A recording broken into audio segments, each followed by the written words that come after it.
Hello, hello. Welcome to Read, Ramble, and Write, a continuation of a channel that I started 2 years ago and made, I think, 2 videos for, maybe, about a couple different books that I enjoyed.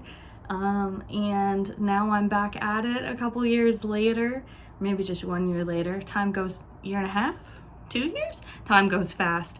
I'm now out of college and working a full-time job, and in the last 6 months I've wrote the first draft of my very own novel, so I wanted to get back on here and maybe talk about the editing process as well as just where to go from here, you know, your journey, all that kind of thing, as well as just talk about books again. I've been doing a lot of reading since I made the channel in the first place, but it was a little bit more just for fun reading. It was maybe less books that I wanted to engage with in a way on a YouTube channel that would make sense for me. But now that I'm back now that I've written the first draft of my book, I've been thinking a lot about how books work, what makes them work, what makes them not work, from like developmental editing standpoint. Why are certain choices made? How do you make choices to best support the story, the character, the narrative? What's the purpose of the story?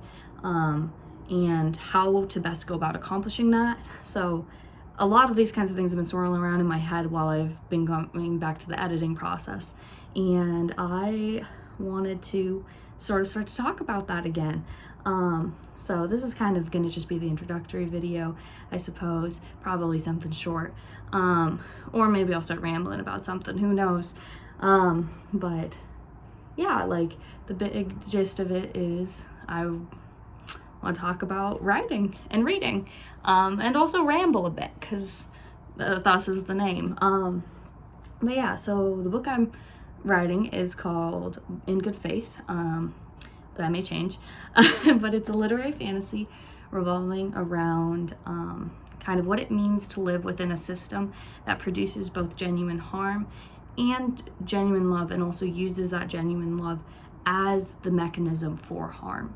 So I think in a lot of like just fiction and storytelling, we separate the harm and the love. So we see a lot of love as resistance and not so much love as the mechanism of harm, which I think is the truth. That most people think that they're the good guys of the story, right?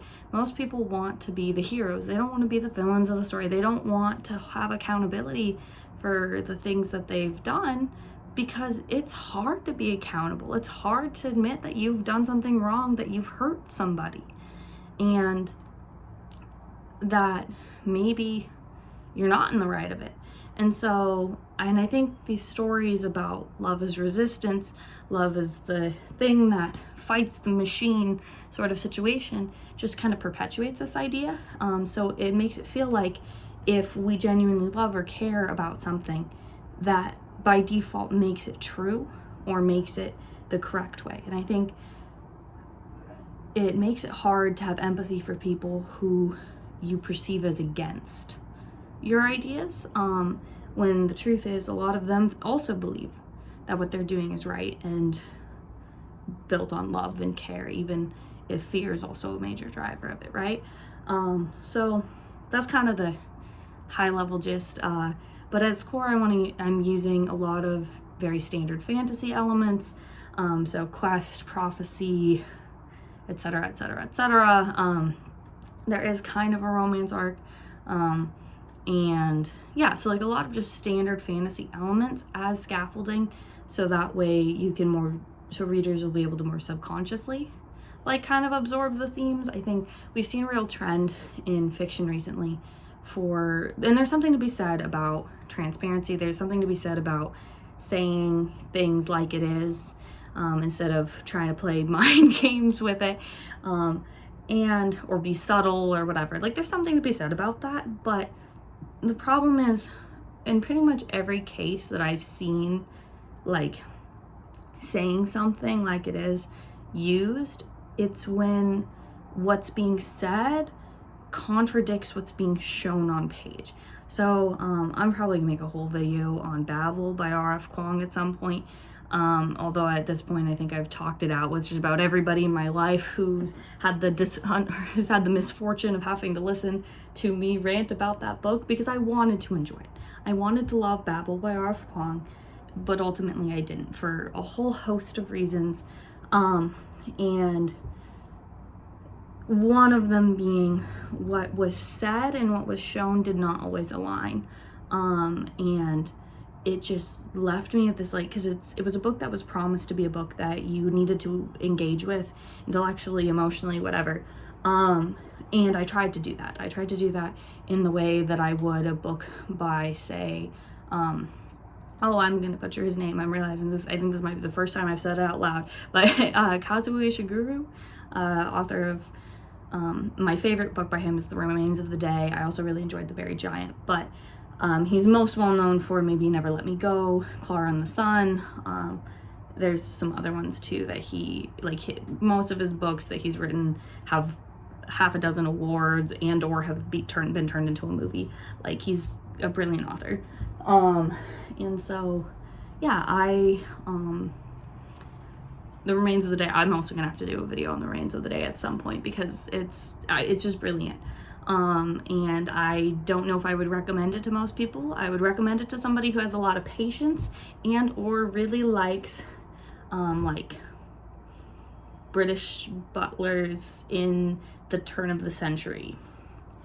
That would be, or I guess, does the turn of the century refer to the, oh no, maybe the turn of the century is the wrong term there. To like the 40s, 50s. There we go. And so, like, post World War II. Also, maybe slightly pre-World War II. But anyways, Reigns of the Day is brilliant. It's not fantasy, it's historical fiction. So, but anyways, also brilliant. But I was talking about Babel by R.F. Kuang. Yeah, so there's examples of books that say one thing but show something else. Another thing that I've seen a lot of is just like, yeah, there's just like a lot of dissonance between what is being said and how it's being said and shown on page. I also recently read The House by the Cerulean Sea, another book that maybe will get combined into a video about Babel, since I had, or maybe it'll be its own, because I also had a lot of problems with that book. Maybe I just have problems with books, but my issue with one of my issues with The House of the Cerulean Sea was actually tonally. I felt that tonally it kind of, like, how do I explain this? So the book opens with, I'm trying to avoid spoilers as much as possible, but the book opens with our main character, whose name I'm completely blanking on, and he basically goes and checks on orphanages and sees, like, hey, is everything running as it should? Yes, no, maybe so. I'm gonna write a report on it. If there's like evidence of abuse or something else, like, it's gonna get shut down. And you get this really ominous question posed by the, like, orphanage head, by the person who was running the orphanage, and this really ominous question of what happens to the what happens to the kids in the orphanages you shut down. And now this is also framed in the middle of all this, like, very, like, not satirical, but very absurdist type humor. So, like, he works in the basement of this building, and there's the extremely upper management up however many floors, and it's like always raining, and he always forgets his umbrella, and just like a little bit of like absurdist type humor. It's something that I have pretty much exclusively seen in either children's media or and paired with the orphanage, and like this very ominous question of what happens to the children. I have seen it more in very dark stories, so like Umbrella Academy or maybe Promised Neverland, where it's a little bit in Severance. I haven't seen much of Severance, but the little bit I've seen, like, maybe it made me think of it, where it's like this pretty dark story, but it's made bearable through this almost absurdist type humor, where, like, the extremely upper management. So that's the tone that this book started with me, was like this absurdist type of humor, but ultimately it was not dark at all. and it was sold as a cozy fantasy, which, so to me, it just read as this weird tonal dissonance. And maybe, once again, maybe I'll make a video about it at some point. But long story short, I think the only way that this book would have been saved was if it had been written from the perspective of the orphanage, the main orphanage, the guy who runs the main orphanage. I think that could have saved this book. But as it was, the perspective they chose to write from was not the right one for this story at all, especially given the fact that this book was based on the 60s scoop, which is essentially just cultural genocide of indigenous populations in North America. So that got turned into a cozy fantasy. Moving on. Yeah, so basically with all of this, it's just a lot of what makes a book work, why does it work tonally, what do we associate with this type of tone? Is it the right one? Are we wanting to subvert expectations? Are we wanting to ride off of those expectations? Because everything has expectations, like, and you don't want to subvert everything. If you're subverting everything, you kind of have nothing.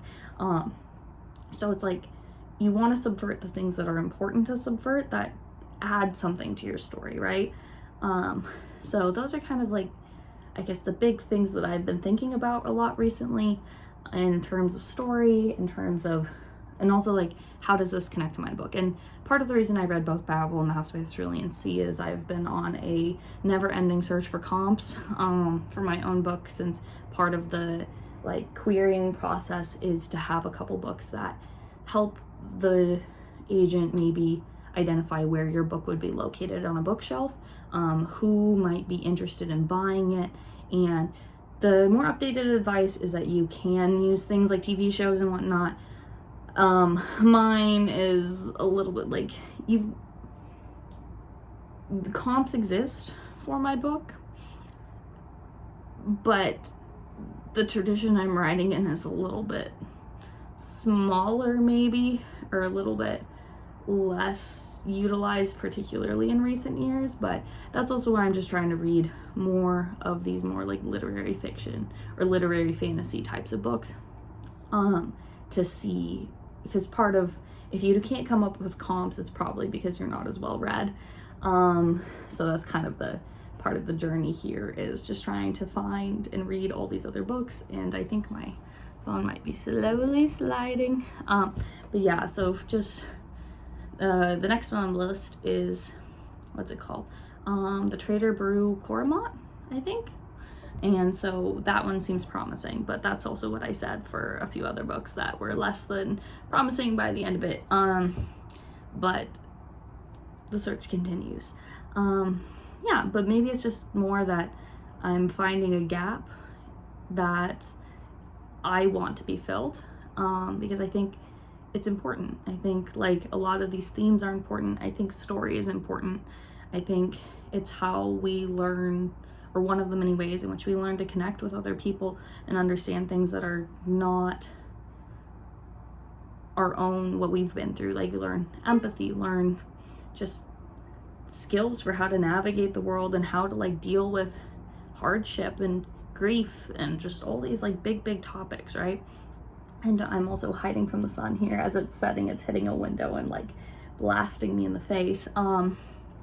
But yeah, so if you're interested in hearing me continue to ramble about things, and or talk about just my process and where I'm going from here, I've finished draft 1 of my book and am heading into the editing process once again. And yeah, I might be trying to make some tools for discovery writers along the way, because my day job is software development.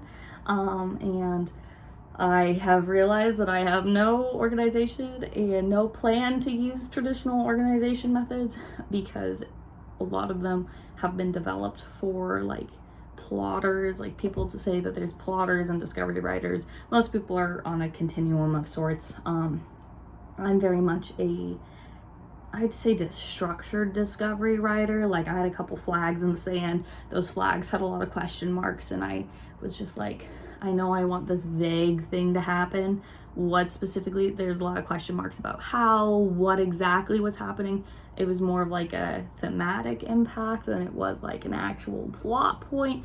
And then I've just been writing towards that, and like basically it's a lot of, if I get stuck, a lot of asking like, why am I stuck? Like, is it because the scaffolding up until this point, is it strong enough to support where I'm trying to go? Is it because the direction I'm trying to go just isn't working? Like, so that's like the discovery writer process that I follow. I can do a video on that if people were interested. But yeah, so like that's like the big things, is just writing process, reading, lots of reading hopefully, and above all, lots of rambling, and you maybe get views of my sister's orchid that absolutely loves this room and keeps growing more stems and more flowers. It's grown like 4 stems since she moved it in here a couple months ago, if that. Like it's gotten huge. It loves it. It loves this room. So anyways, yeah, feel free to subscribe and or comment if you have something you want to see.